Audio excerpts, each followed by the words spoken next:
2016 has brought much pain to the financial world as stocks are tumbling into a violent decline not seen for quite some time. Certainly, the media and governments have to point the finger somewhere to distract the public, and China's slowdown is being used as the scapegoat. Ignore the Fed. Ignore interest rates. Ignore the trillions in debt. Ignore derivatives, ignore the layoffs, ignore the civilian labor force participation rate, and ignore the shorts. Ignore all reality and you'll paint a pretty picture of the future where pigs fly and the earth is flat, and you can deny yourself of the truth. But you came here for the truth, so let me unveil that for you. We're going to talk today about stocks, how they are off to the worst start in history. Big news today. It's going on right now. We can see this activity taking place. It's affecting the US market. It is affecting, of course, the Chinese market, but all markets are interconnected. So let's begin with this out of the Wall Street Journal. Dow tumbles nearly 400 points on China worries. The Dow and the S&P off to their worst ever starts to the year. This right now, of course, it's early in the year. You can't say that this is the worst ever year. It's just the worst ever as of now over these first few trading days. But 400 points marks a fairly significant amount. Everyone, I believe, will agree with that. We saw these type of drops during the financial crisis. Now, 400 points in the grand scheme of things, of course, doesn't really make too much of these waves. But 400 points, 300 points, 200 points, they all start adding up into the thousands. And that starts sending a ripple effect throughout the economy. Let's go down further into the article where we see the Dow Jones fell nearly 400 points on Thursday as steep falls in Chinese equities spilled over into the global markets. What exactly happened with China? Well, we're going to discuss some of that right now. China, obviously, one of these markets that people pay attention to, investors pay attention to, the hedge funds and everything else interconnected in the financial industry are looking at China. One of the bigger markets, in fact. Thursday's sell-off came after the People's Bank of China made its largest downward adjustment to the yuan since August. They've been playing with that peg that they have for quite some time, and we can see that they're starting to change policy from where they were throughout, let's say, 2000 and onward, and things are changing. It's taking some time. They're not doing it overnight, but we can see how it's really affecting the global markets. Perhaps intentional, perhaps not. But this right here was a big shock to many. And right here, we'll talk about it. The country's stock market fell more than 7% amid concerns about the capital flight from the Asian giant. China's stock markets stopped trading after only 30 minutes. So before I go more into that, let's just finish here. Ending the shortest trading day in their history after these newly installed mechanism to limit volatility was triggered for the second time this week. They have to stop trading. So a couple things to think about here. How bad did they predict things to be that they would halt trading?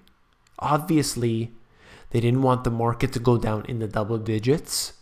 But also, what does that say about the fragility of the markets? Obviously, there's a serious issue when they have to halt trading. If it was down 10, 12%, who's to say it wouldn't be down 15 or 20% by the end of the trading day? And then it opens up on the next day, who's to say it wouldn't go down another 10%? So this is what they're worried about. So they halt trading and then they go on, the central bankers and all the bankers, they get together and they decide what they're going to do to instill some confidence in the market, to issue some calm within these markets. I'd also like to bring up something to you that I never see anyone else talking about, of course, in the mainstream media never will be discussed, but not even in the alternative news. They just like to sort of read the articles and talk about what's happening, which is great. It's opinion-based information. But my concern is with the well-being of citizens. And if trading is halted and you have your money invested in the stock market, what are you going to do if you want your money out? Today, right now, let's say you were invested in the Chinese markets and they halt trading. But that same day, something terrible, unfortunately, has happened and you need your money. You want to sell your stocks right now. Are you able to? Maybe in this instance you are. I'm not sure. But what if you're not allowed? What are you going to do? What are you going to do with your investments that you want to turn into savings, which you want to redeem? What are you going to do with it? Well, you're going to be in big trouble because this is no different than capital controls, a bank holiday, but you take that risk by putting your money into these. And of course, that's every risk that people are willing to take, but they're not used to seeing this. So a lot of people are going to be burned because of this. In my book, I talked about something very important.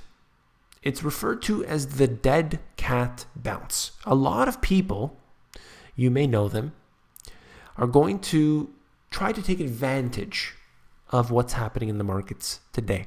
And it will look no different than what we saw during the Great Depression.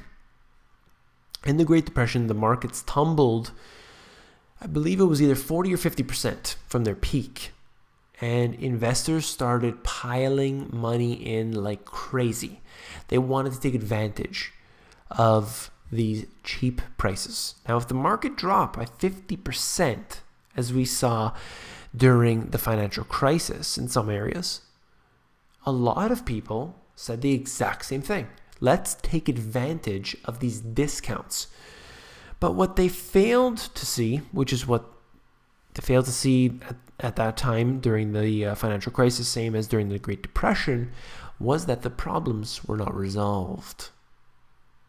The problems haven't been resolved today, and here we are in the same exact situation.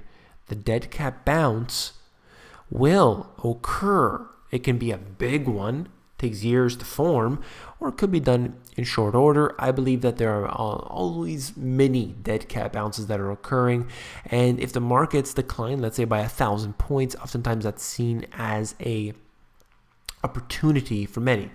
And surely might be an opportunity for many, but I think there are bigger declines coming our way. Let's go on to this. Asian markets swung wildly between positive and negative on Friday, tracing China's intraday gyrations, but Japan and mainland shares managed to hold on to some gains. Wow, great news. So they talk about it, try to butter it up, and I'll show you how they use their propaganda in just a moment. Shanghai was up 1.4%, trading down as much as 1.9%, and it goes on and saying it's going up and down, up and down. There's a lot of volatility here, and they get into all these different markets, and they talk about small percentages. I want you to focus on the big picture. I don't want you to focus on that 0.8% that they're discussing here from the Shenzhen composite. Think about the big picture. Think about what's happening. What are they going to decide from this point on? Are they going to print more money? Probably. Are they going to loosen their lending policies? Probably. Are they going to make it easier to give money to people that shouldn't have it in the first place? You know that's going to happen. What I see is affecting me here at home. Canadian dollar weakening for multiple reasons. The US dollar strengthening. Is the US dollar strong? No. It's just that investors and algorithms are running out of options and they choose the US dollar because it has the Federal Reserve behind it. I'm looking for QE4. Not right now, but at some point. If the US dollar is strong and they decide to print money which weakens the US dollar, it can survive some of that, at least in the short term. We know where it's all headed in the long term. It's very interesting to see where it's all going to head. Apple down. They fell below $100 for the first time in 15 months. They went 4.2% drop on the day. What could happen to Apple? Does it really matter about one individual stock? Well, if you remove Apple's gains from what has happened throughout 2015, you get a very different picture about the tech sector. You get a very different picture about the market in general. Just take out the top, let's say 5 or 10 stocks, and everything looks very, very different. Of course, they're going to hide that information from you, but that's just the way it is. Now, in my book here, I talked about something that really, it's not going to get much attention, but that's what I'm here to do. We're talking about the bailouts, and more importantly, what happens when these big corporations require bailouts, and that is layoffs. Layoffs are coming. Layoffs are definitely going to happen, as I've talked about before, with the mergers and acquisitions that occur. We can expect hundreds of thousands of jobs to be wiped off the map. What I said here is that in 2011 brought a wave of firings, washed away more than 200,000 jobs in the global financial services industry. It's going to happen again, not just in the financial services industry, but the jobs are being lost overall. But don't worry, because Jim Cramer says that, it's just more of a breather. It's a reset. This is a sustained bull market. It's not fundamental weakness. That's actually according to Brian Belsky. He's the chief investment strategist at BMO, saying, hang in there, guys. Don't worry. Pump your money in there. We have a lot of money invested here. We don't want to lose it. So just keep your money in there. Longer term investors should kind of watch the market settle in here. Take a deep breath and let the fundamentals work. Yes, that's right. The fundamentals, as I talked about at the beginning. Look at the derivatives. Look at the civilian labor force participation rate, and you'll know the fundamentals. That's right. If you found this video informative, please give me a thumbs up.